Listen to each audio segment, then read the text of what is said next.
చూసినట్లయితే నాడు చంద్రబాబు నాయుడు గారు ఏమన్నారంటే సెల్ఫ్ ఫైనాన్స్ మీద సీట్లు ఇస్తా ఉంటే వైఎస్ఆర్ కాంగ్రెస్ ప్రభుత్వంలో ఇది అన్యాయం, అక్రమం.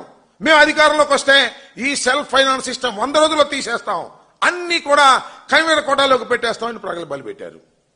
వాళ్ళు వచ్చారు, దాన్ని పక్కన పెట్టేశారు. దాని మీద చర్య తీసుకోలేదు. 100 రోజులని ప్రామిస్ చేసినటువంటి వాళ్ళు అది తీసుకోకపోతే తీసుకోకపోయారు. సెల్ఫ్ ఫైనాన్స్ సిస్టంతో ఇచ్చేటటువంటి సీట్లను పక్కన పెట్టేసి గవర్నమెంట్ పరం చేస్తామని చెప్పిన వాగ్దానాన్ని నెరవేర్చుకోలేకపోతే పోయారు. మెడికల్ కాలేజీలు మొత్తాన్ని అమ్మేసేటటువంటి కార్యక్రమం చేసేటటువంటి విధానానికి వాళ్ళ ప్రభుత్వం దిగజారిపోయిందని చెప్తా ఉన్నా. అదేమంటే ఇది పీపీపీ విధానం, ఇది ప్రైవేటు కళాశాలకు ఇవ్వటం కాదు, ప్రైవేటు వాళ్ళకి అప్పచెప్పటం కాదు, పీపీపీ విధానం గవర్నమెంట్ ఆధీనంలోనే ఉంటుంది అని చెప్పారు. దేనికి ఉంటుంది గవర్నమెంట్ ఆధీనంలో నాకు అర్థం కాలేదు.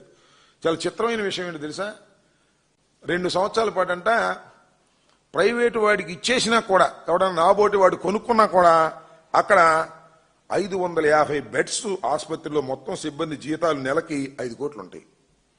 5 కోట్లు నెలకి ప్రభుత్వమే కట్టిద్దంట. ఈ రకంగా 5 కోట్ల నుంచి 6 కోట్లు ఇది ప్రభుత్వమే కడుతుందంట 2 సంవత్సరాల దాకా. అంటే సంవత్సరానికి సుమారుగా 60 కోట్ల నుంచి 70 కోట్లు ప్రభుత్వం ఇస్తుందంట.